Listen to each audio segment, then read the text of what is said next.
From Hollywood, California, the Lux Radio Theatre presents Janet Gaynor and George Brent in Mrs. Moonlight.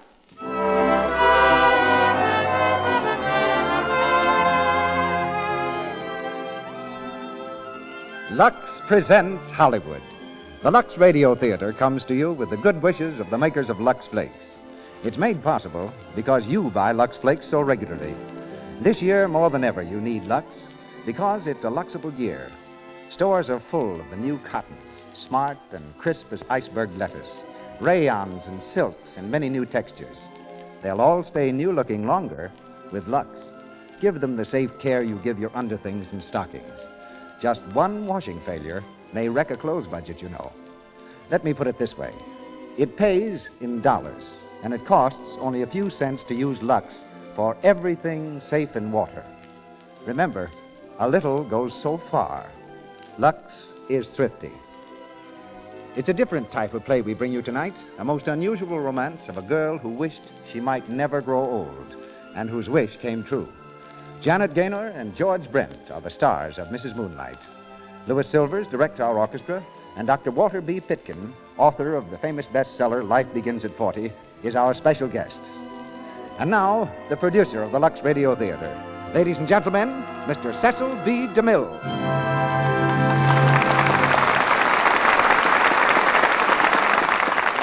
Greetings from Hollywood, ladies and gentlemen.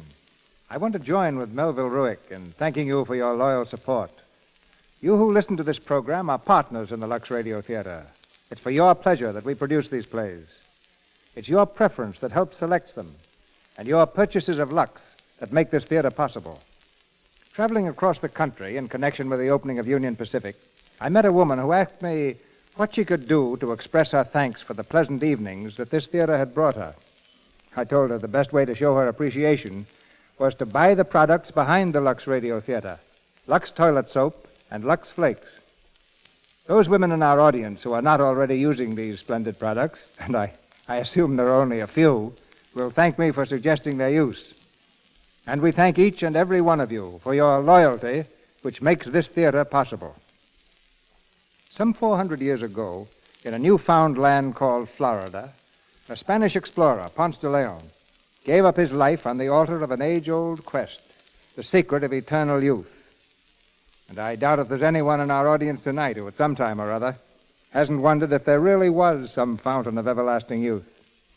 This idea has captured man's hope and imagination again and again. Tonight's play, Mrs. Moonlight, is the drama of a woman who finds that secret, a woman who never grows old. But what results from this, the events of our play will tell you. A play starring Janet Gaynor and George Brent, who in real life found the end of their quests here in Hollywood. Miss Gaynor is one of that select company of stars who were once Hollywood extras, an achievement not often duplicated. For the odds against the extra are 10,000 to 1, unless that extra has the talent and determination of a Janet Gaynor. When an Irishman arrives in Hollywood, he can't come with a better background than the University of Dublin and that city's famous Abbey Theatre. George Brent, like the romantic ideal of his countrymen, has followed a quest of adventure as a sailor, diamond miner, stoker, blacksmith, sheep herder, and vagabond, a trail that led eventually to Hollywood. He appears through the courtesy of Warner Brothers Studio and is currently starring in The Rains Came for 20th Century Fox. Tonight he plays Tom Moonlight, and Janet Gaynor is Sarah, as the Lux Radio Theatre presents our adaptation of a great Broadway success, Mrs. Moonlight.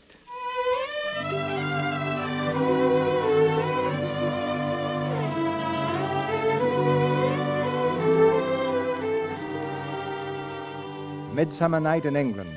The year is 1881, almost 60 years ago. In a tiny garden facing on the moors, a lovely young girl stands in a dress of shimmering white.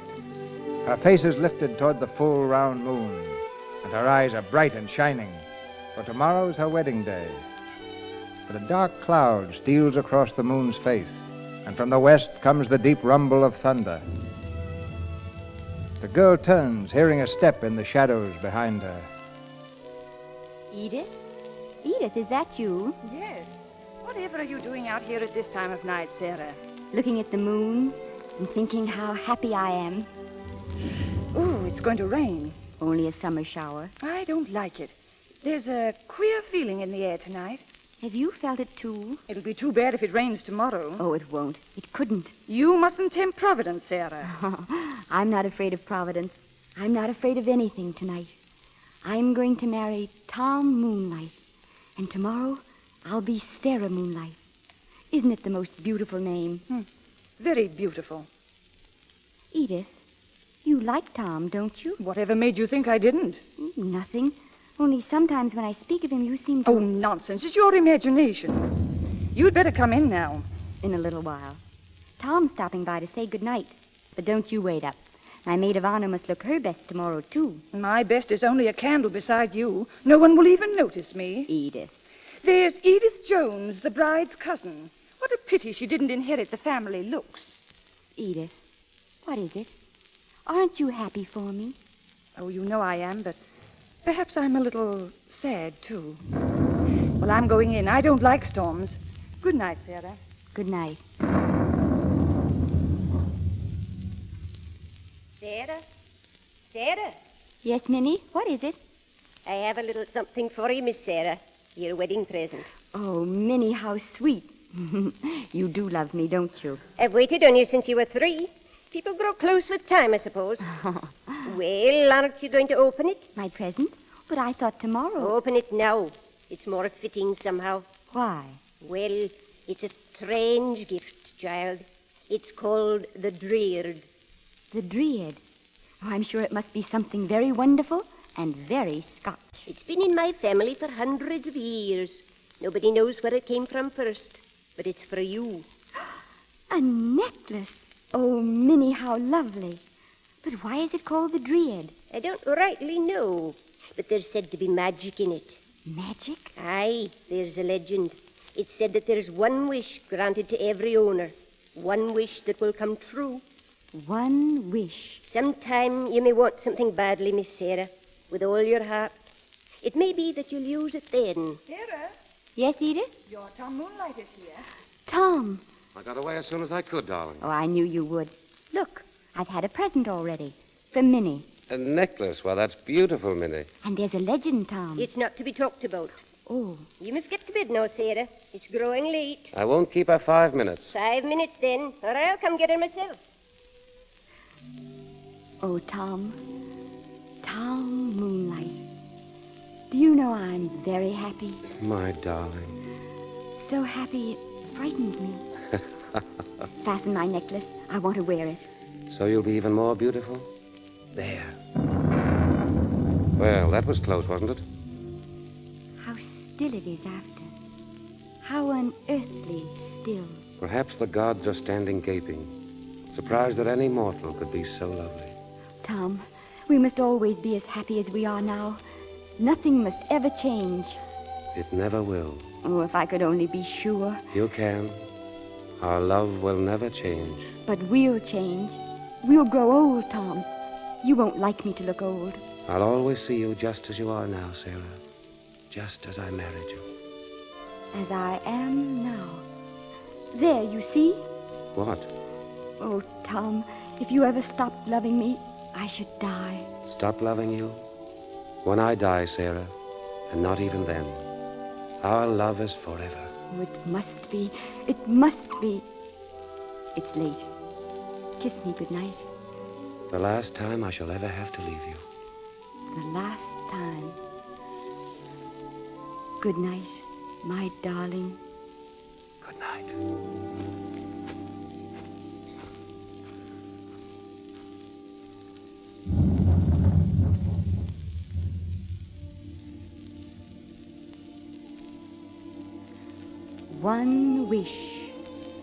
One wish to every owner. O Dreard, this is my prayer, that I shall never change, that I shall never grow older. Oh, let me look always, just as I do tonight. It's my youth he loves. Don't let me lose it. Let me keep it always for him.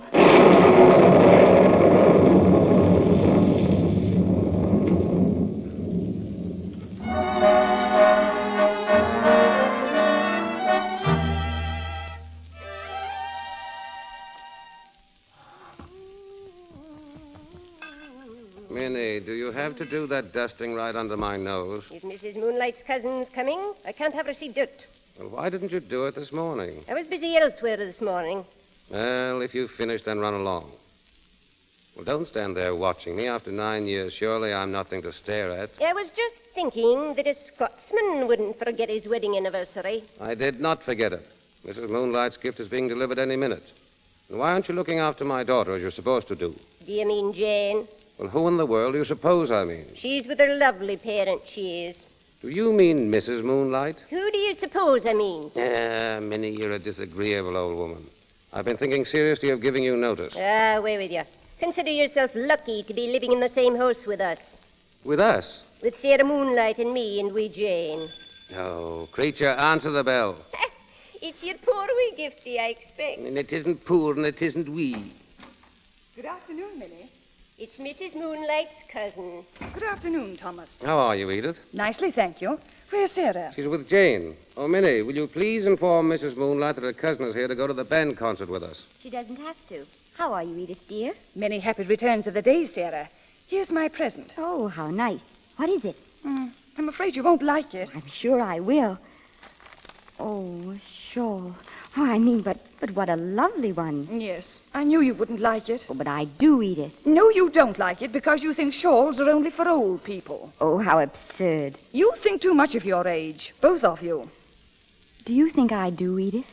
Well, since you asked me, yes. You dress too young. Several people have mentioned it. Well, they're just envious. Sarah doesn't dress young. She looks young. Well, put it any way you like. But tell me this. Does Sarah look a day older today than she did at 21 or 20 or even 19? Well, no. But is that a crime? Well, I didn't say so. Do you think so? Well, I don't think it's a crime, but it is odd. What do you mean by odd? Just odd. I see. Oh, please, Edith. Let's forget it. Oh, of course. It was Sarah who asked me. Oh, look, Edith. I got a letter last night from Maud. From your sister Maud? What does she want? She wants to tell me she's just had a baby. Now, why does she think you'd care? She gave up her family when she ran off with that good-for-nothing foreigner. Answer that, Minnie. Is it a boy or a girl, Sarah? A girl. They've named her Joy. Ironically, I presume. Do they still live in Florence? Of course. His work is there. He's an artist. Here it is. Here, what is? Where did you get that box, Minnie? That's a little present from me, my dear. Oh, Tom, what is it? Well, open it up and see. A dress. Oh, and it's beautiful. It's the most beautiful dress in the world. Edith, isn't it lovely? It's a very pretty frock. Oh, I'll be a queen in it. What trinkets will you wear? Yes. Oh, what jewelry? My crystals, Tom? It wants something with a touch of blue. I don't think I have anything blue. Yes, you have, dear. You know, the whatchamacallit, the dreared. No. Why, Sarah. What is the dreared? Well, it's a necklace made of turquoise. Minnie gave it to her for a wedding present. Then why not wear it, Sarah? No. But you used to like it when we were first married. She doesn't like it now. Can't you let the bear on the lawn? We'd better be leaving. I'll get my things. What's the matter with her today? I don't understand her. She was perfectly all right until... Until what? Oh, nothing. Only I wish you wouldn't talk about her looks, Edith. It always disturbs her. And well, it might.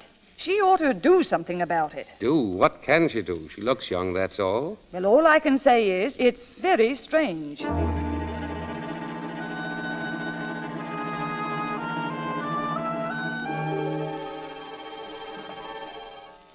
seem very disappointed this afternoon, but a shawl, well, even Edith might have known better.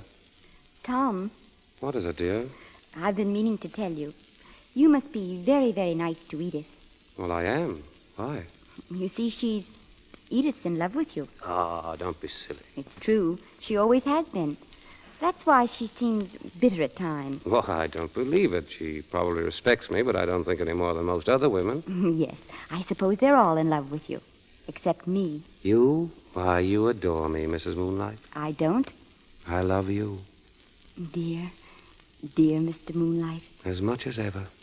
And after 9 long years. As much as the first time. Do you remember the first time? Remember? You were playing the piano. I was playing this.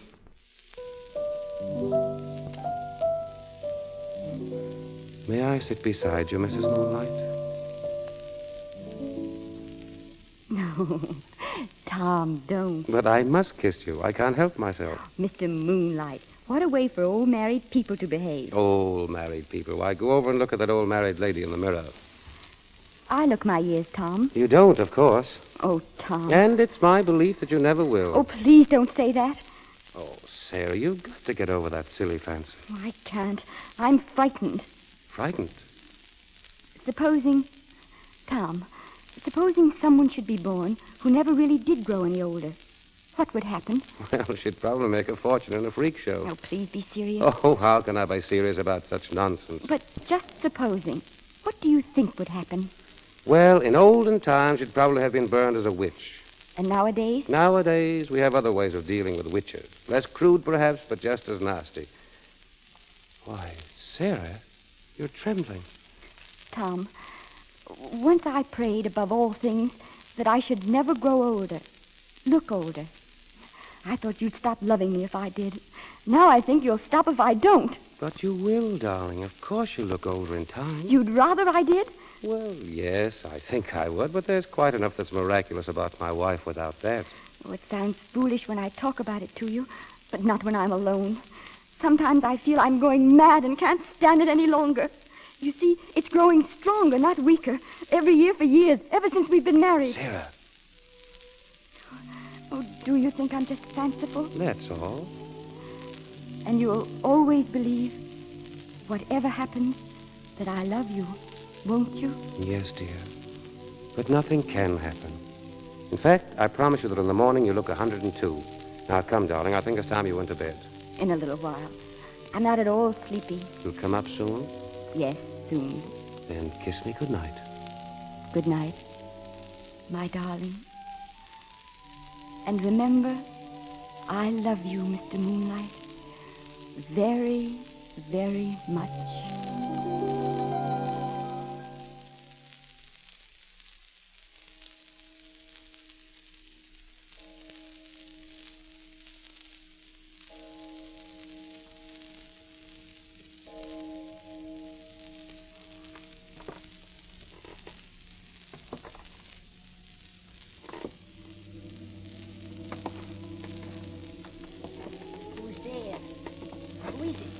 It's I, Minnie. What are you doing with those bags? Where are you going at this time of night? Minnie, I'm never going to look any older. What fool's talk is this? Your necklace, the Dryad, and the legend. I know of no legend. I wished, Minnie. It was the night before I was married. I wished that I might never look any older. That legend, Minnie, it was true. No. Can you look at me now and say that? Oh, Miss Sarah. I suppose it was wicked of me to wish, vain and unnatural. Now, I'm a kind of freak, a witch. We have new methods for burning witches. We burn their dear ones too, Minnie. What is it? What are you going to do? I'm going away out of their lives, Tom's and Jane's. What foolishness is this? Tom growing old beside me, and Jane, a young lady with a mother who didn't change. Oh, I couldn't stand it, nor could they. You'll break their hearts. I'd break them if I'd stay. Where will you go? To Maud, in Florence. Tom Moonlight will find you. He mustn't know, and you must never tell. He must think me dead. Promise? Poor Tom Moonlight. Promise? I promise, if that's the way it must be. Thank you. Goodbye, Minnie. Goodbye, Sarah Moonlight. You'll take care of them, won't you? Aye. Tom and little Jane. Take good care of them. For me.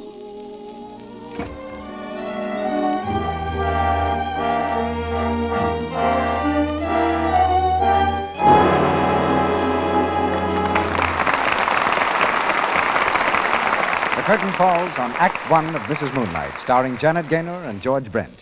During this short intermission, we meet the Brownings getting ready to go to their summer cottage on the lake.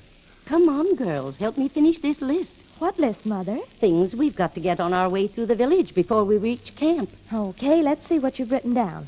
Oh, I see something you've missed. Matches. Oh, please, Mother, put some marshmallows on the list, too. Well, Midge, we can't toast marshmallows right away. We'll have a lot of cleaning up to do. Dishes to wash. Everything will be dusty. Oh, dear, a big dishwashing job. That means Lux. Is it on the list? Yes. It won't take long with Lux. Gosh, wouldn't it be awful to be stuck at camp with no Lux? And have to fool around forever with pokey cake soap. Or ruin our hands with wash day soap. Then you wouldn't have those rose petal hands Archie Smith raves about, would you, Dot? I don't mean that at all. Anyhow, you know perfectly well Lux is the nicest way to do dishes, isn't it, Mother? Of course it is, dear. I want you girls to have nice hands, so don't worry. There'll always be plenty of Lux in the house. Wise Mother Browning. People notice red, rough hands right away. They certainly rob a woman of charm. That's why it's so important to wash dishes with Lux. There's an amazing difference between Lux and harsh wash day soaps. Your hands feel it when you touch those soft Lux suds. And your hands show it, too. They soon look so much softer and prettier. Did you ever realize this? Lux Flakes are as gentle as the finest toilet soap. They haven't any of those alkaline suds builders that sting and irritate your skin. And yet, Lux for dishes costs almost nothing. Why, a lot of women find that just one big box will do their dishes for about 60 meals. So be sure to get the thrifty big box of Lux Flakes right away and use it for dishes every day. And now, here's Mr. DeMille. Act 2 of Mrs. Moonlight, starring Janet Gaynor in the title role and George Brent as Tom.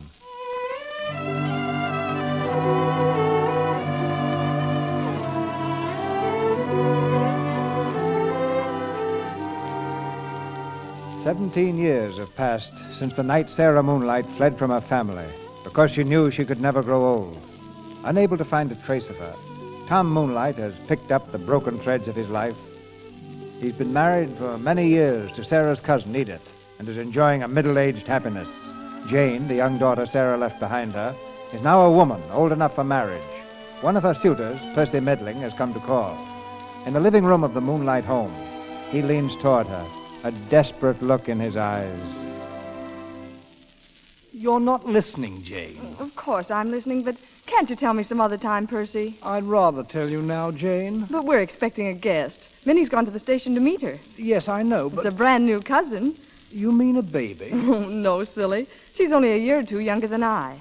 They've lived in Italy for years. We've never even seen her. Jane, I'm sorry to interrupt, but if you have a guest coming, I must say what I have to say quickly.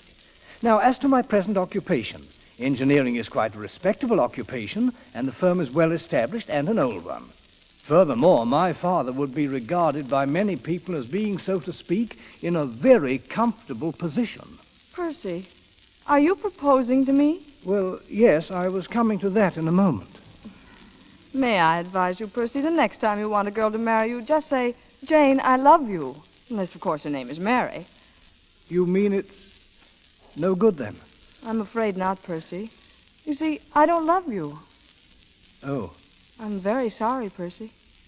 Jane, there isn't any other. I mean, you're not in love with someone else, are you? I don't know. But you must have some idea. I mean, well... Willie Ragg is coming over a little later. Willie Ragg? Oh, I see.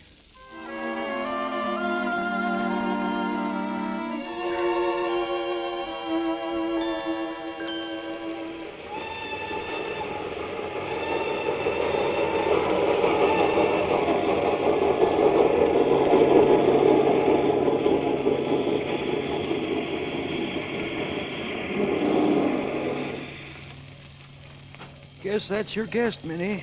The only one getting off. Nice-looking young woman, too.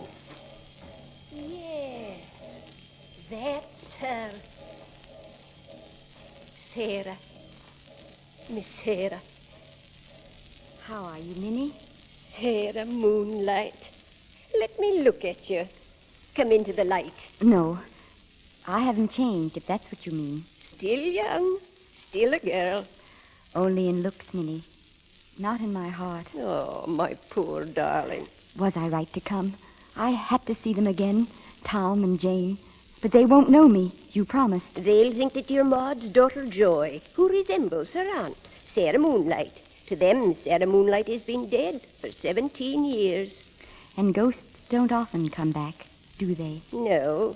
The carriage is over here, Sarah. How is he, Minnie? Tom Moonlight? Oh, he's well. Happy enough, I dare say. Edith makes him a good wife, doesn't she? Yes. Yes. She was always in love with him. Tell me about yourself. Where do you live? In Vienna now. I was 7 years in Florence, then 8 in Paris.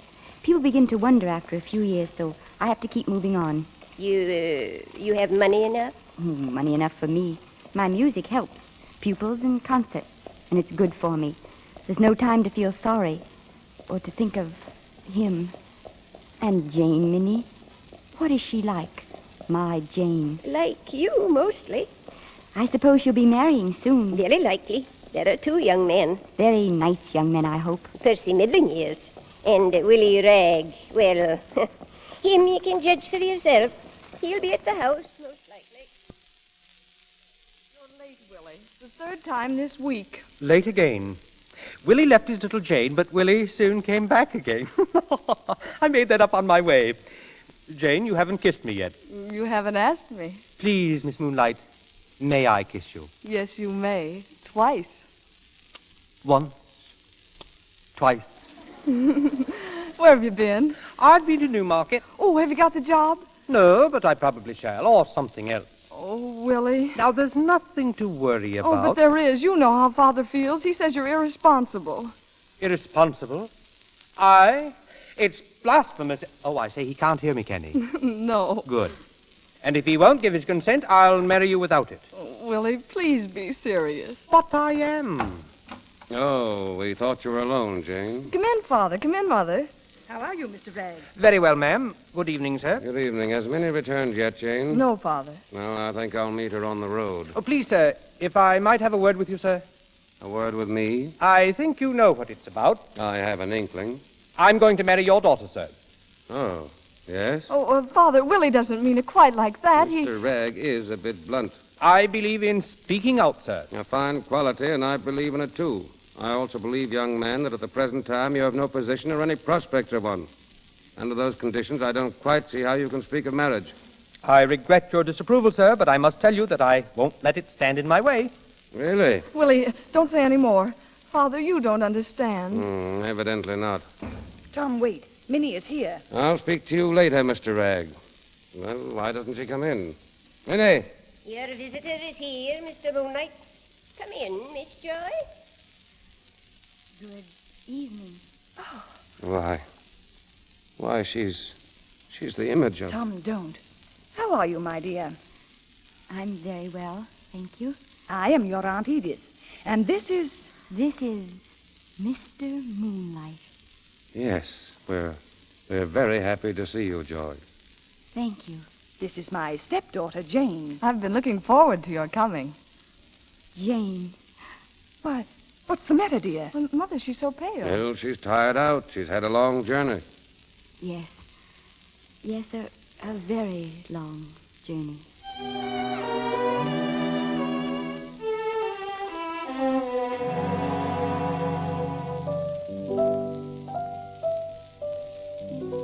Sarah. Yes? It's almost time for your train, Sarah. I know, Minnie. The days have passed quickly, Sarah. Too quickly. Oh, there was so much I wanted to do. Now it's all slipped away from me. Oh, Minnie, she must be happy. My Jane must be happy. If I knew she was going to be, I could leave in peace. You're talking of Willie Ragg now. Yes. Why can't she see, Minnie? Why doesn't she know? And why am I so powerless to help her? I'm her mother, Minnie, and I can't lift my hand. Half an hour past 9. You'd best be making ready. The night train is always on time. The night train. I left once before at night. Long ago. Hush, my darling. You'll come again. After another 20 years. Oh, what's the use, Minnie? If only to see us all. To see you all growing old without me. To feel left behind. Sarah, my darling. Joy, may I see you? Jane, of course. Come in. It's rather private. Minnie, will you leave us alone? Very well. What is it, Jane? Well, it's about Willie. I want you to talk to Father. Tell him what you think of him. But what I think of Willie is really very much what your father thinks of him. Joy, but can't you see what Willie is? Yes, I've been worried that you can't. Oh, really, Joy? I thought you at least would be on my side. My dear, I am on your side. That's what Mother says. But middle-aged people have forgotten what love is. Not always, Jane. Are you very disappointed in me? No, but I thought you'd understand, that's all. Jane, will I see you before I go? Of course. Why do you ask? Well, it's a late train. I thought you might be tired. No, I'll wait up to see you go. Thank you, Jane.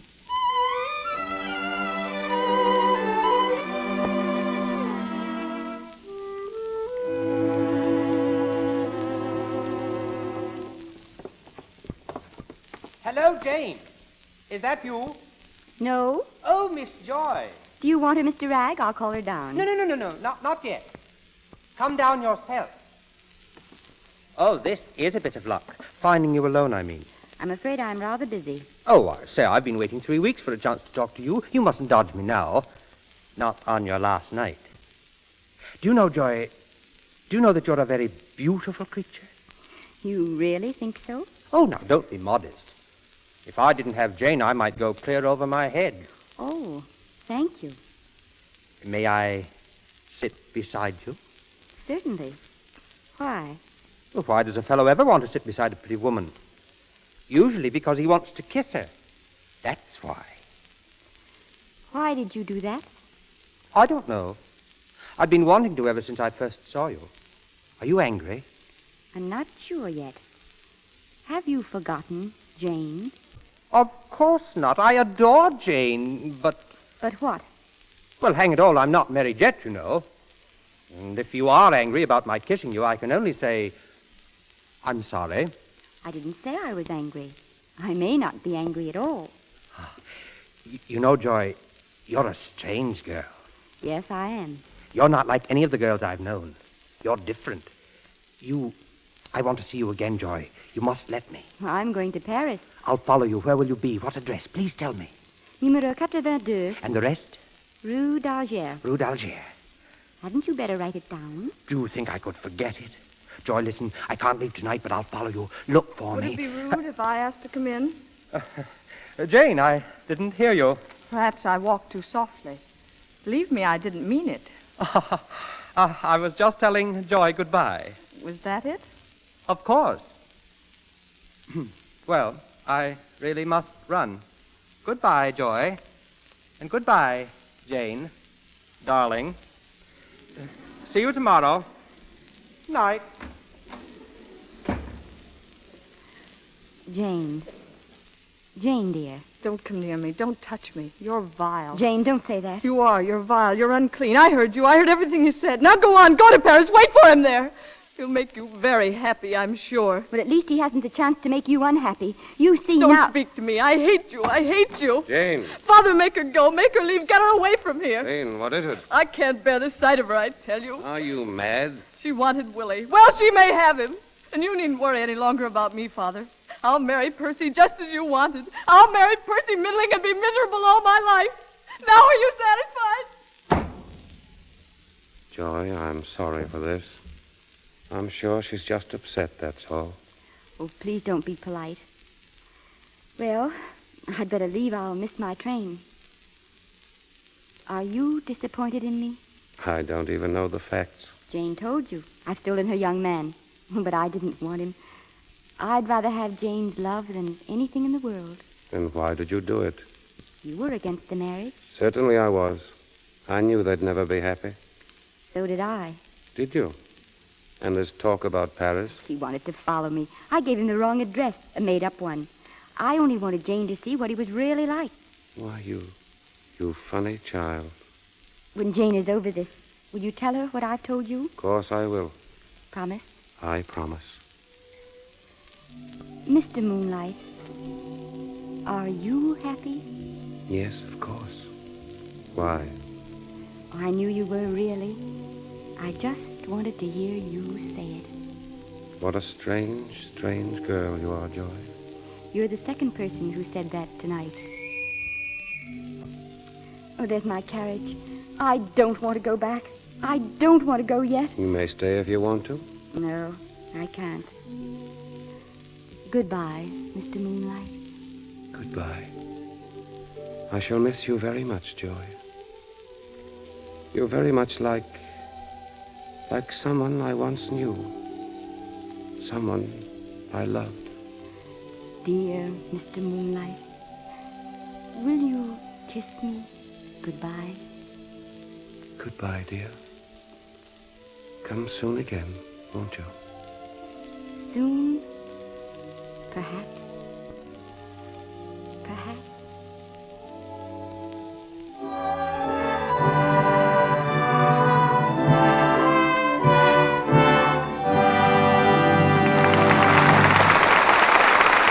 We pause for station identification. This is the Columbia Broadcasting System.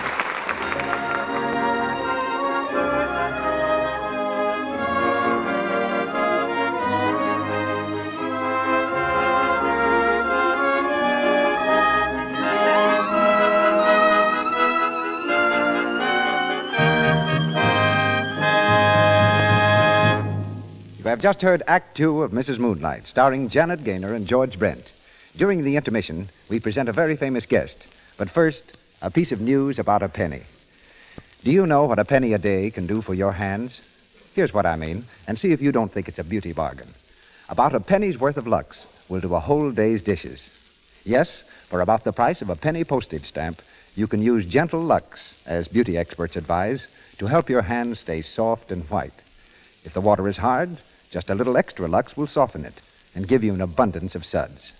How foolish to use harsh soaps, since it costs almost nothing to use Lux for dishes. So keep that thrifty big box handy. Use it for dishes every day. Remember, you're often judged by your hands. Make them speak well of you. Mr. DeMille escorts our guest to the microphone. Columbia University has on its faculty a memorable personality in Professor Walter B. Pitkin. Academic duties occupy only a part of his prodigious energy. He's also famous as an author. Professor Pitkin has passed the age of 40 far enough to know what he's talking about.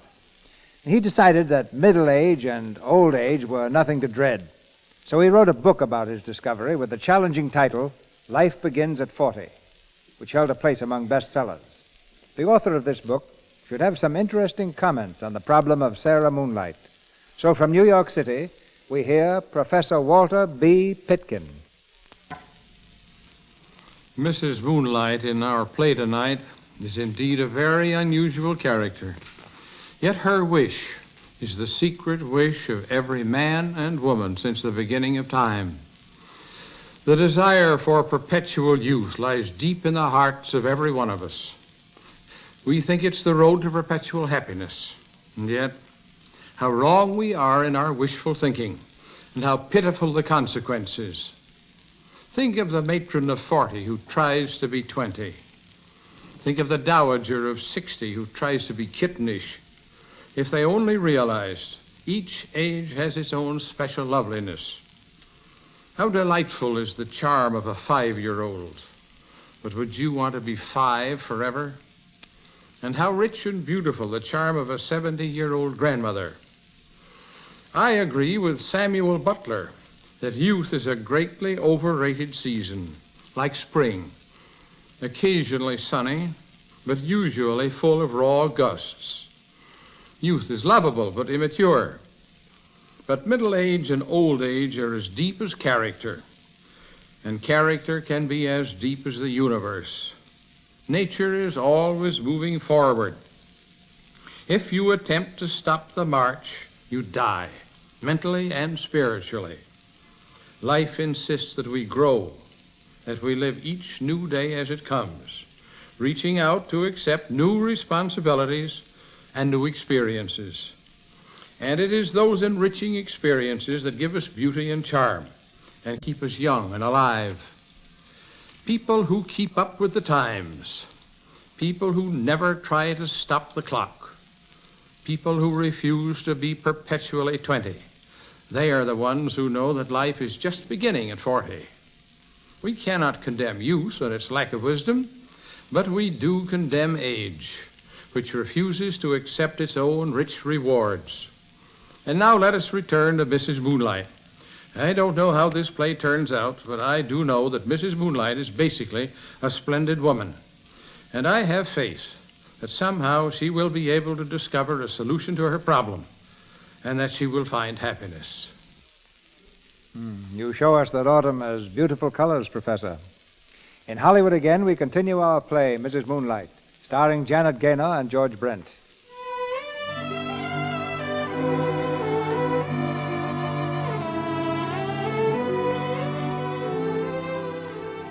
Years have passed, long years, which have gradually dimmed the remembrance of Sarah Moonlight and Joy. It's the present day, and many changes have come to the Moonlights. Edith is dead, and Jane and Percy Middling, married for 20 years, live on with old Tom Moonlight. Meanwhile, in the cities of Europe, a strange figure moves silently, always alone, always young, never changing in a changing world. In a music school in Bucharest, this strange girl, known only as Miss Sarah, faces the master in his room. Miss Sarah, how long have you been with us now? 12 years. 12 years. Yeah. Had not realized it was that long. Miss Sarah, what I have to say is not easy. But some of the other teachers, they feel... They feel there's something strange about me. Yeah. Of course, I know that it is ridiculous, but... Oh, don't say any more. I'll leave in the morning. Oh, no, Miss Sarah, you... It's happened before. It'll happen again. What is it about you? What is it? Where will you go, Miss Sarah? Oh, I don't know. To Paris, to Berlin, Naples. It is not easy to find work in strange cities. They're not strange to me.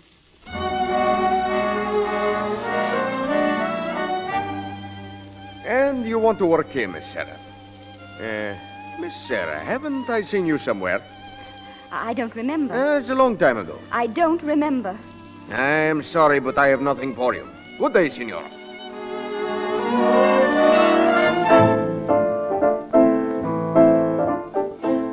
The concert season in Paris is well booked, mademoiselle. If you will leave your name. I am called Miss Sarah. Miss... Of course I remember you. You played here in 1904. What, that is impossible. Yes, you've mistaken me for someone else, monsieur. But you say you are... No. Good day, monsieur. And you want to teach my daughter? Yes. I can give your daughter lessons every day. Just as you gave them to me?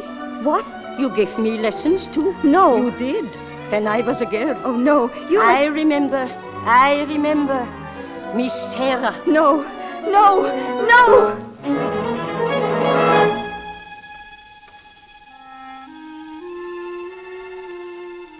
And the ticket was to Vienna, Fräulein? Yes, to Vienna. No, I want to go to England. To London. Ja, Fräulein. First class? No, third, please. Third class to London.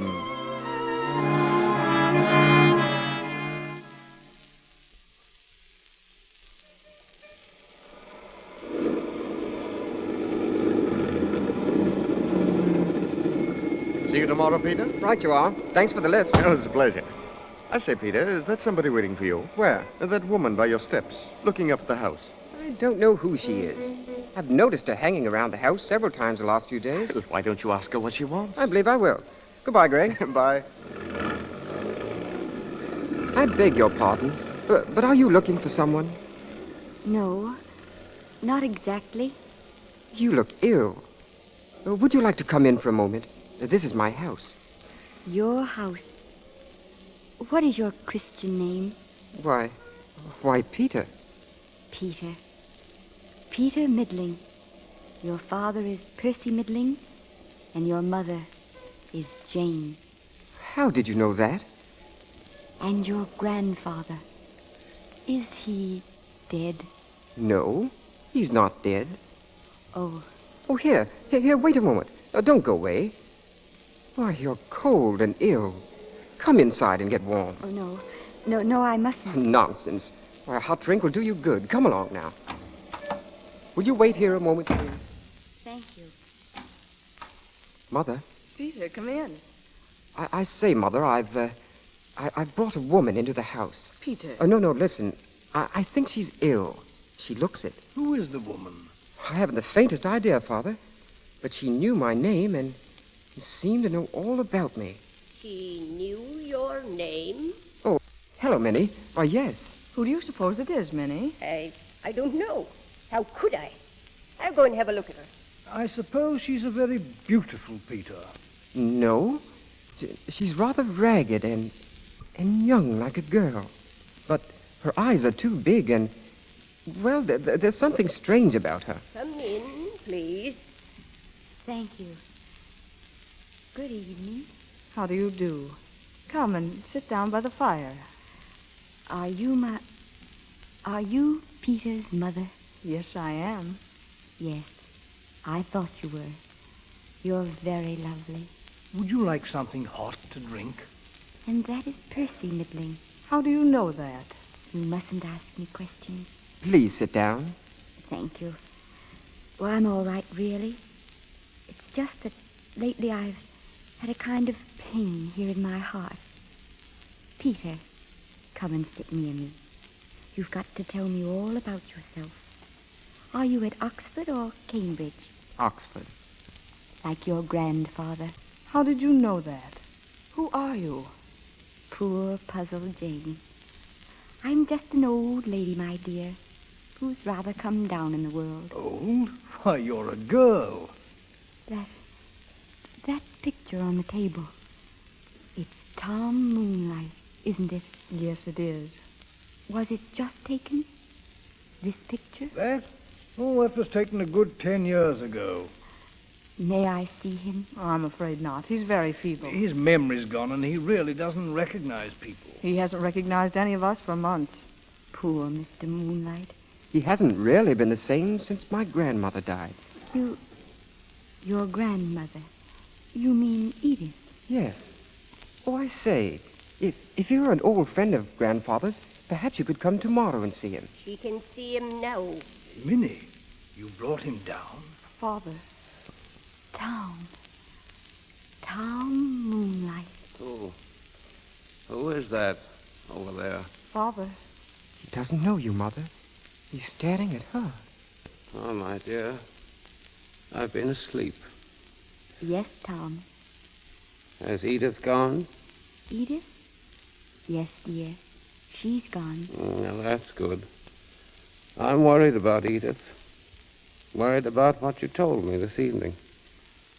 I've been thinking it over, and I believe you're right. Edith is in love with me. Of course she is, darling. We all are. Including you, eh? A little while ago it was all except you. Was it, Mr. Moonlight? Perhaps I've grown older since then. Have you indeed? Well, I'll tell you a secret. I never believed you. You love me very much indeed. Clever Mr. Moonlight. Grandfather, who is she? Who is she? Why, that's my wife, young man. Who are you? I'm Peter. Well, I don't know you, sir. And I don't much want to. Grandfather, what is your wife called? She's called Sarah, of course. Sarah Moonlight. Percy, he thinks it's his first wife. What are they saying? Don't they like my Sarah? Well, of course they do. Especially me. I think she's lovely. And she is, too. And what's more, she doesn't change. Did you know that? She doesn't change. Now, what's that about changing? She's worried about that. I don't like that. I've forgotten it. Tom, shall I play for you again? Huh? Yes, yes. You always like this. May I sit beside you, Mrs. Moonlight? I'm a very lucky man, Mrs. Moonlight. And a very, very happy man. Yes, dear. And you're a very happy woman, Mrs. Moonlight. Very happy. I think I've never been so happy in my life as I am now. And I'm certain of this. Mrs. Moonlight, I could never be happy with any woman but you. That's what you think, Mr. Moonlight. It's what I know. Sarah, I think I'll go to bed now. I'm feeling tired, sleepy. Yes, dear. I'll take him upstairs. So tired, Sarah. So very, very tired. Father. Peter, get some brandy. Oh, my darling. My darling. Percy, you and Peter get him upstairs. No. Stay here, all of you. He'll want her. I know. Come along, please. Thank you. Thank you, Minnie.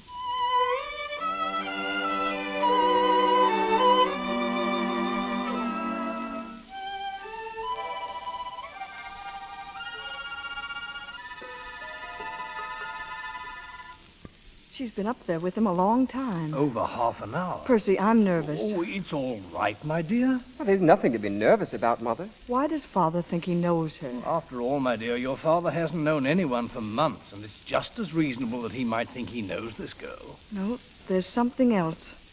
But I won't say it. I'm afraid. Wait, here's Minnie. Minnie, how is Father? Your father is dead. Minnie. Oh, Minnie. She was with him. He was in her arms. Minnie, who is that girl? She's someone Mr. Moonlight knew a long time ago. Minnie. Come in, dear. Peter, get her a chair. I'm quite all right. All right, thank you. I'm not unhappy. It was really very, very beautiful. It would be wicked to be unhappy. I'm only very tired. I wonder why I'm so tired. Please sit down. You'll feel better in a minute. Thank you, Peter. He just said to me, I love you, Mrs. Moonlight, very, very dearly. He just said that. He looked happy, too. Jane. Yes? Give me your hand. I'm so pleased with you, Jane. I've always liked your nice Percy Middling, and you've done well together, haven't you? A nice boy and a nice home. Oh, I'm so tired. I love you, Mrs. Moonlight, very, very dearly. Jane, do I look happy? Very happy. Are you? Oh, so happy. It's funny to be so tired here in my heart. Perhaps. Oh, how lovely. Now, Lord, lettest thou thy servant depart in peace, for mine eyes have seen, mine eyes have seen. Mother, look at her. She's at peace with Tom Moonlight. Mother. It's all right, Peter. I'm sure she's happy. See how she's smiling.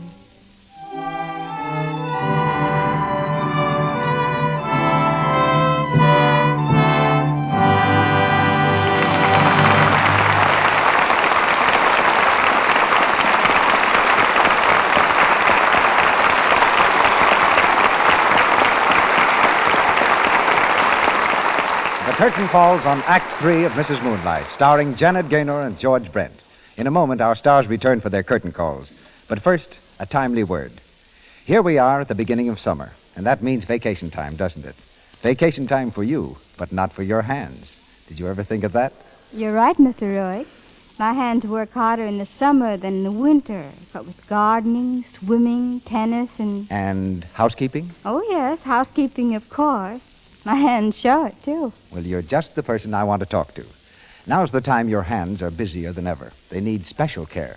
They can't spend hours in the dishpan with harsh, biting suds drying them up and then do a right-about face and look nice when company comes. You need Lux for every single soap and water job you do, and especially for your dishes. Do you know why? Because Lux has none of the alkaline suds builders found in many laundry soaps. Lux contains nothing to dry and roughen your skin. That's why beauty experts recommend it for dishes. And remember, a little goes so far. Lux is thrifty. Buy the generous large-size box and start now to save your hands. Mr. DeMille. The moonlight of our play has faded, so suppose we get back to the world of reality. Miss Gaynor, I've heard some whispers about you that I'd like to pin down right now. Well, what are these whispers, Mr. DeMille? Well, they're about painting and... Oh, I'm sure it was an exaggeration. But if you're looking for a hobby, there's George Brent's, a gentle pastime called polo. The question was about paint, not ponies. There's really nothing to it. Something around the house always needs paint. Kitchen table, the lawn chairs, a cupboard. A landscape or a still life. I'm afraid my watercolors are pretty amateurish. But the furniture painting, well, now that's quite professional. Could George and I persuade you to do a sketch of us, say with me sitting in a chair and George standing behind with his hand on my shoulder? I'd be delighted to, but I'm afraid portraits are beyond me. If you draw a picture of an orange and it doesn't look like an orange, you can always say it's impressionistic. That doesn't go with portraits, at least not when the living originals do the judging. Why hasn't somebody seen one of these pictures? I keep them locked up. But you can look at the lawn chairs I painted any time. I used a special weatherproof paint. We could have used some of that when the rains came. I doubt if there has ever been so much rain in California before. And photographing rain is a difficult operation, too. It has to be done on a clear day to get enough light. Yes. Well, if it was a cloudy day and looked like rain, we made sunshine scenes indoors on a soundstage. Now, that's not so crazy as it seems if you think it over. Well, I'll figure it out on the way home. And I think it's time to leave now. Well, I recognize a gentle hint. Good night, C.B. I hope the man in the moonlight and Mrs. Moonlight shine long on clear skies. All of you, I'm sure, will want to join us again a week from tonight when you hear the announcement of our stars in play, which Mr. DeMille brings you in a moment. Assisting in our cast tonight were Janet Young as Minnie, Jane Gilbert as Jane, Ted Osborne as Willie Ragg, Claire Videra as Edith, James Eagles as Peter, Eric Snowden as Percy Midling, Lou Merrill as Heinrich, Frank Nelson as Bonelli, Jane Morgan as Frau Muller, and Eddie Kane as ticket agent. The play Mrs. Moonlight was written by Ben W. Levy. Louis Silvers appeared through courtesy of 20th Century Fox Studio, where he directed music for Second Fiddle.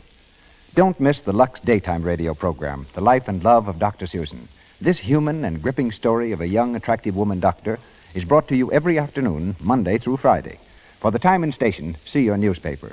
The Life and Love of Dr. Susan comes to you in addition to the Lux Radio Theatre. Your host, Mr. DeMille. Scattered along the boundary between the United States and Mexico are colorful, exciting jumping-off places called border towns. To such a place we take you next Monday night in a melodrama of a disillusioned man who crushes his ideals in a scramble for money and power. Into his life come two girls, and the mark they leave upon it is told in our adaptation of the hit picture Border Town. And bringing Border Town to our microphone are three stars, outstanding in popularity and talent. Don Amici, Joan Bennett, and Claire Trevor.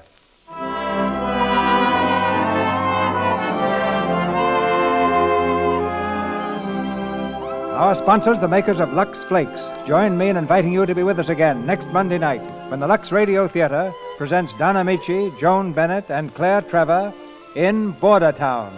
This is Cecil B. DeMille saying good night to you from Hollywood.